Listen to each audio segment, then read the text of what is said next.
Boa tarde. Eu queria falar com você sobre as crises que estão estourando no nosso continente, os protestos no Equador, no Chile, na Colômbia, o golpe de Estado na Bolívia. Eu queria discutir com você quais são as características internas do sistema econômico para que a gente possa ter uma resposta a respeito dessas questões que estão surgindo e que provavelmente vão afetar o Brasil cedo ou tarde. Vou colocar o meu óculos aqui, estou com a colinha aqui na mão e eu vou começar a debater com você essas questões. Antes da gente começar no assunto propriamente dito, é importante que a gente entenda a propaganda neoliberal sobre o sistema capitalista, né? Os maiores expositores dessa propaganda são os neoliberais austríacos, né?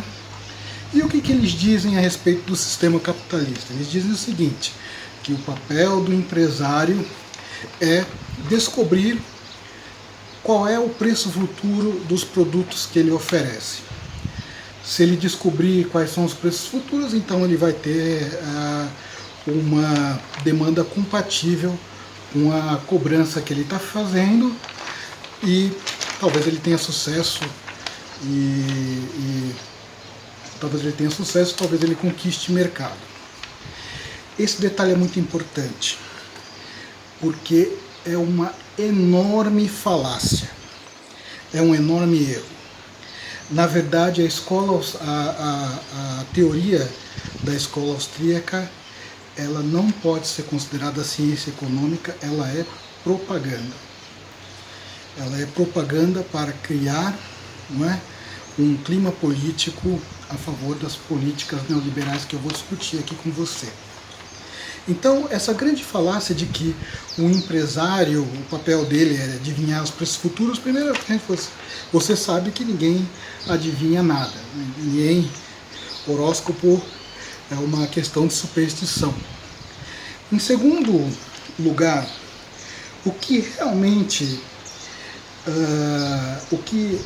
realmente fundamenta o sistema capitalista é a ideia do custo. O que determina o preço dos produtos que os empresários oferecem não é o seu valor futuro, mas o custo. O custo é uma informação que pode ser facilmente apurada, embora não exista só um método de apurar o custo, né, existem vários métodos contábeis de você apurar o custo. O fato é que a apuração do custo é fácil e ela é relativamente objetiva. E sobre esse custo, o empresário põe juros. Esse juros é o lucro. Então, o preço é custo mais os juros, que os juros é o lucro, né? Custo mais o lucro igual ao preço final.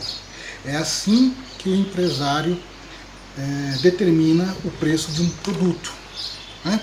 Então, para você ver que a escola austríaca não tem nada a ver com a realidade, né? Em vários outros aspectos ela é puramente besteira. E como você tem o sistema capitalista, ele é todinho fundamentado em custo, então você tem uma série de implicações extremamente interessantes, algumas delas positivas, várias delas negativas, que são que constituem tanto as vantagens quanto as desvantagens e as contradições do sistema, né?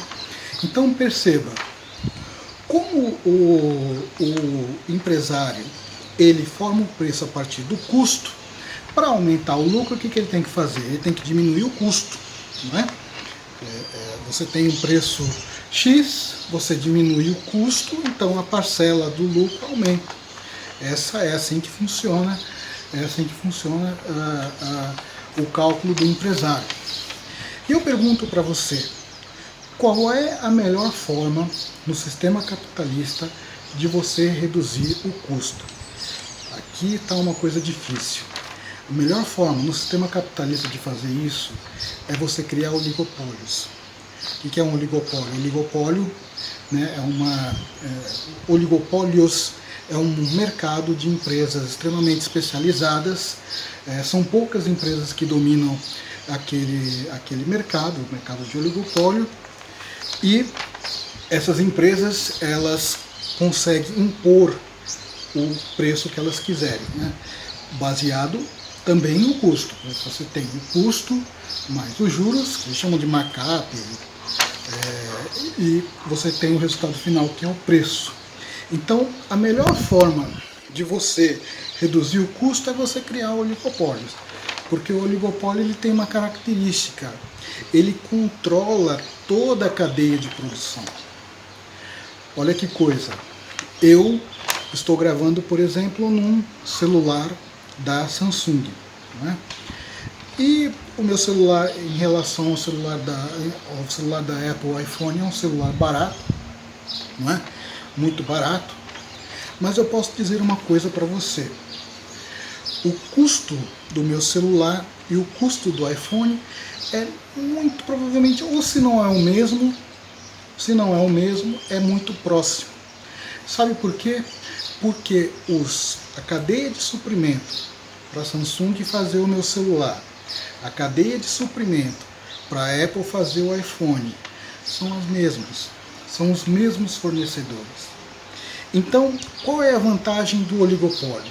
O oligopólio ele uniformiza o custo, né? O empresário ele deixa de ficar à mercê de terceiros, porque o custo fica igual para todo mundo, igual para todos os concorrentes. Você quer um outro exemplo? Um outro exemplo, em 2008, quando a GM faliu, a Ford correu para o governo americano e falou: você tem que socorrer a GM. Aí você pergunta, mas por que a Ford foi correr para o governo americano para pedir para salvar a GM, para pedir para salvar um rival? Por quê? Porque a Ford e a GM têm a mesma cadeia de suprimento.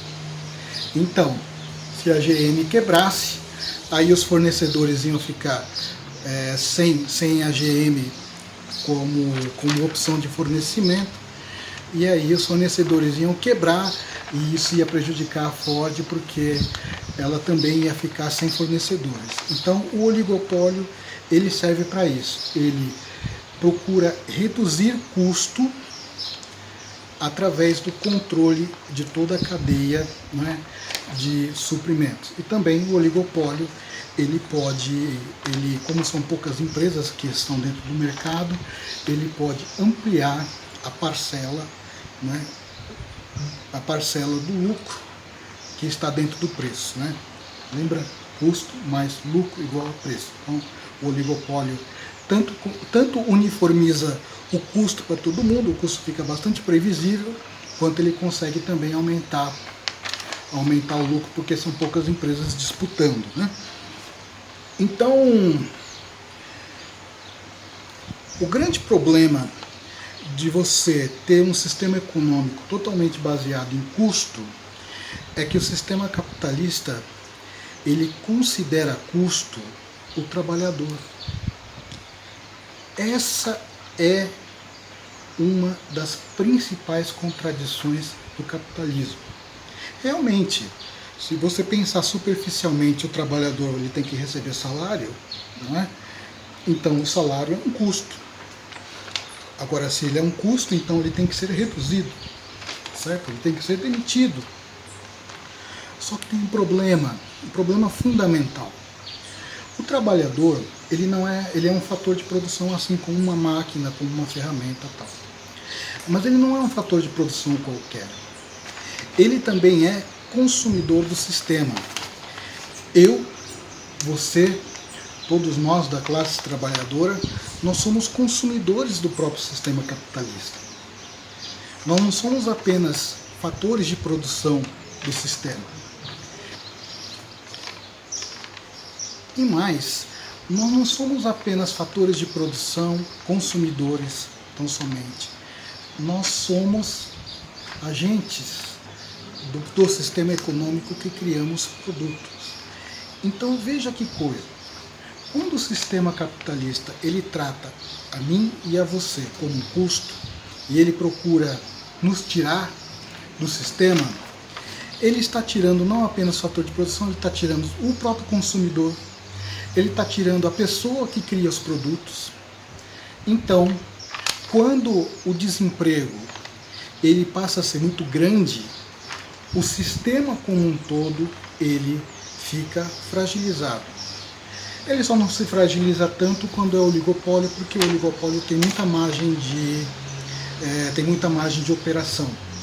É por isso que recentemente o presidente do Itaú comemorou o desemprego. Por quê? Porque aqui no Brasil o sistema bancário ele é um oligopólio, então ele pode manipular, né, mais facilmente o preço. Então, quando o sistema capitalista demite o trabalhador, várias consequências acontecem, né? O Karl Marx ele já havia detectado isso, que o sistema capitalista tende a contrair a própria demanda, mas o sistema capitalista, de acordo com os achados de Keynes em 1930, né, ele detectou que o sistema depende de demanda e a demanda tem um efeito multiplicador, né? A demanda, ou seja, a demanda gera demanda. Então, quando intenso, muito grande, então você tem uma estagnação generalizada, porque você não gera novas demandas, você perde o efeito multiplicador. Então, pelo fato do trabalhador ser um custo, veja que isso é um princípio todo abrangente, é um princípio onipresente. O que é, por exemplo, só para você ter uma ideia de como é abrangente, o que é, na verdade, a reforma da Previdência? A reforma da Previdência nada mais é do que uma forma de obrigar as pessoas a trabalharem mais tempo. Quando você trabalha mais tempo, a oferta de trabalho aumenta, e a oferta de trabalho aumentando, o salário cai. Então perceba que também você tem uma outra situação. Nós temos um governo de extrema direita, totalmente antitrabalhista, e recentemente foi promulgada a MP da Liberdade Econômica. E a desculpa dessa MP, que fragilizou vários direitos trabalhistas, é de que nós estamos tentando, né, o governo está tentando combater o desemprego. Mas veja que falácia, veja que contradição nessa MP, só para você ver, né? A MP ela permite que as pessoas trabalhem no domingo, ela aumenta a jornada de trabalho dos bancários. Então, veja que coisa estranha. Se realmente a intenção fosse combater o desemprego, então como é que essa MP, ao invés de liberar vagas, como é que ela aumenta a exploração do trabalhador? Por quê? Porque aumentar a exploração do trabalhador é reduzir custo. Okay?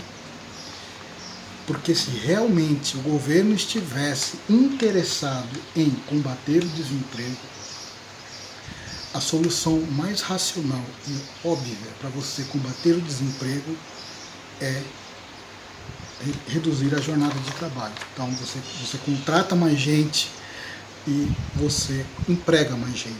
É isso que Franklin Roosevelt fez, né, em 1930, quando ele estabeleceu que a jornada de trabalho teria um limite, né? Naquela época a jornada de trabalho era absurda, era 12, 14 horas, né, em 1930, e aí ele cortou, interrompeu grande parte da jornada de trabalho e permitiu que mais pessoas pudessem ser contratadas em turnos diferentes. Então, se realmente essa MP tivesse a intenção de combater o desemprego, haveria né, um trabalho da parte do governo de reduzir a jornada de trabalho, mas a verdadeira intenção é reduzir custo. É tudo em relação ao custo, não é? Então, você pensa, bom, o sistema capitalista ele tem a reduzir custo e com isso ele fica fragilizado, não é? Reduzir direitos trabalhistas é fragilizar os trabalhadores, fragilizar a própria demanda e impedir a inovação, né? Então você pensa, bom, mas como é que a gente faz? Como é que a gente faz para poder resolver esse problema? Bom, existem as soluções radicais, que é trocar totalmente o sistema econômico e implantar o socialismo, o comunismo, né? Eu falo muito sobre o Paul Oakeshott, mas você tem também as alternativas anarquistas, né? Você tem a alternativa chinesa, a alternativa soviética, né?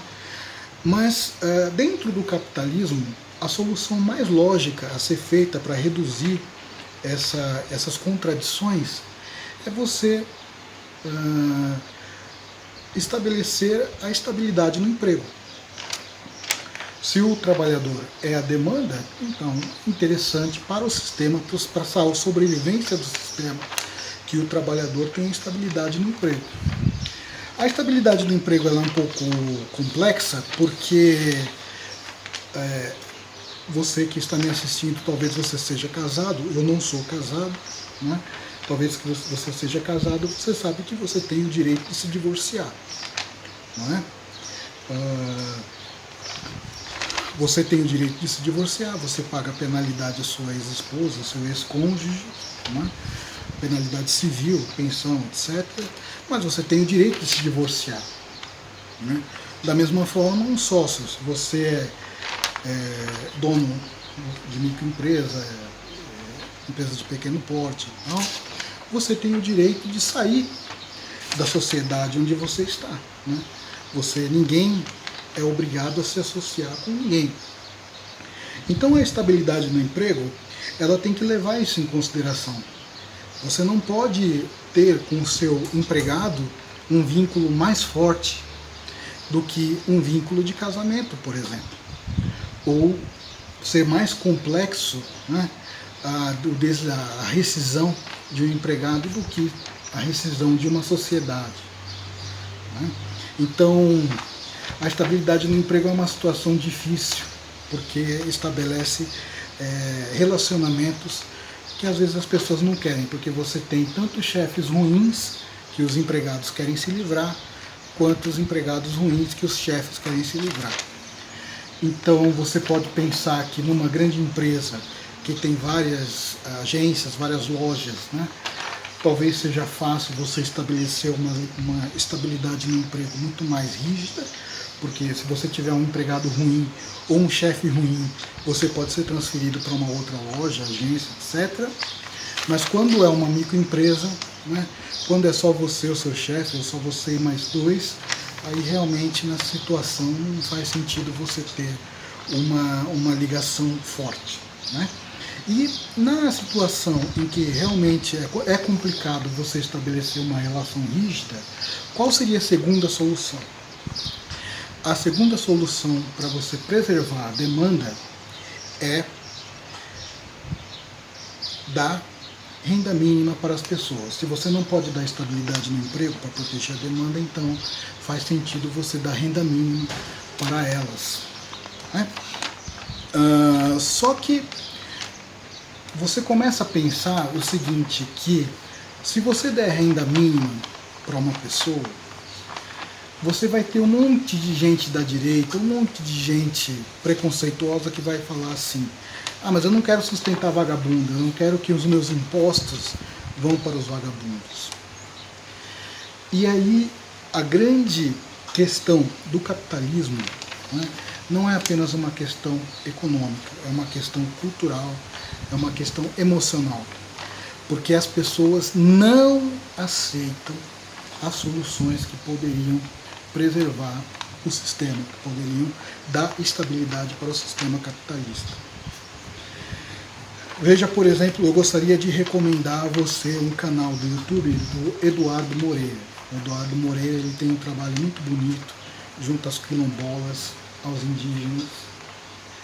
E agora mesmo ele lançou um vídeo dentro de uma comunidade indígena e ele contou verdadeiras histórias de terror, histórias reais de como os fazendeiros brasileiros tratam, né, as pessoas mais pobres.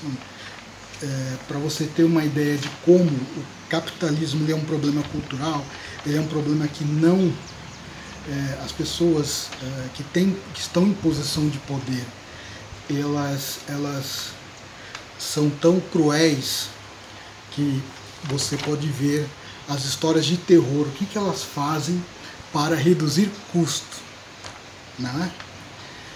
Então, por que as pessoas são tão cruéis no capitalismo? Porque, além das questões de saúde mental, que são objetos de estudo em várias universidades do mundo, no capitalismo você tem uma concorrência, as pessoas concorrem, os agentes econômicos concorrem entre si de uma forma muito destrutiva, não é? Observe que mesmo no socialismo ou em outros sistemas econômicos alternativos, a concorrência ela precisa acontecer porque as pessoas precisam de ideias novas, de pontos de vista diferentes, não é? Mas no capitalismo a concorrência você pisa no seu rival, né? Você esmaga o seu rival. Quanto mais você sobe na escala social no capitalismo, mais pessoas você tem que passar a perna. E aí com isso em mente, você começa a ver que realmente faz sentido, dentro da irracionalidade do capitalismo, essas agressões gratuitas desses fazendeiros que o Eduardo Moreira relatou. É um sistema que tem uma concorrência destrutiva, não é uma concorrência que resulte em cooperação. Além das questões culturais e emocionais, há também a questão da disputa de recursos no capitalismo.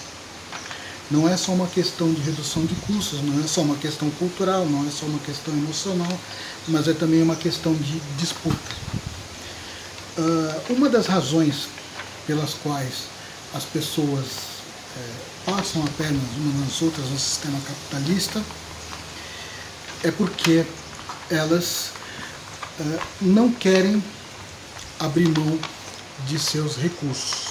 E é aí que eu quero finalizar entrando com o papel da América do Sul dentro do sistema econômico global. A América do Sul ela é um continente, ela é parte do continente americano colonizado, e o papel dela é prover matéria-prima para o norte. Esse é o papel que foi atribuído a ela pelos poderes do mundo. E isso acontece por causa da disputa de recursos, que na economia é chamada de princípio da escassez. Então veja que você tem, por exemplo, os Estados Unidos da América, que são um país que consome uma quantidade absurda de recursos, e para que a América Latina se desenvolva, é necessário que esses recursos que os Estados Unidos consomem, parte deles sejam aplicados a nós.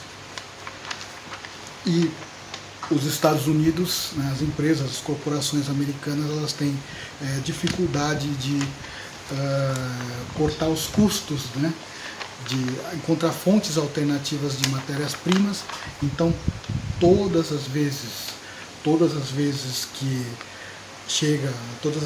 que a América Latina tem um líder nacionalista, um líder que verdadeiramente se preocupa com o seu povo, então os Estados Unidos vão lá, dão um golpe para que os recursos, né, para que os custos das matérias-primas que sustentam o padrão de vida tanto dos Estados Unidos quanto da Europa não aumentem. Então, para você ver que tudo no sistema econômico tem uma relação com o custo, não é? E é uma pena porque, para você ter uma ideia, se o sistema capitalista não demitisse tanta gente, se ele conseguisse preservar, veja que o sistema capitalista ele não é compatível com a escravidão, não é compatível com a pobreza total. Né? Pobreza total significa pobreza de toda a população. Mas é um sistema que desperdiça muitos recursos, então 30% da população participando da economia para o sistema capitalista já é suficiente. Os outros 70%, né? Os outros 70% ficam à míngua. Então, a relação entre a América do Norte e a América Latina é a mesma coisa. Para o sistema capitalista funcionar, basta uma parte muito pequena da humanidade participando do sistema econômico. Essa parte pequena é o hemisfério norte e a outra parte fica à míngua. Então, por isso que nós temos crises, porque o nosso povo quer se desenvolver e não pode, porque os Estados Unidos sabotam. O nosso povo quer ter maiores garantias no emprego e não pode, porque o sistema econômico conspira contra a manutenção dos empregos.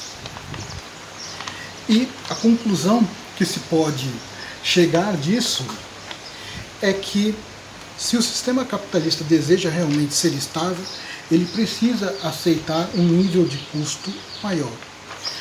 Mas mesmo que você tenha a estabilidade da demanda, você ainda teria problemas ambientais no sistema capitalista, porque o sistema capitalista ele não coordena a produção, então ele desperdiça muito. Mesmo que você tivesse a questão da demanda resolvida, você ainda teria problemas ambientais, ou seja, o sistema capitalista teria que ser substituído para que o planeta Terra continue com habitabilidade razoável.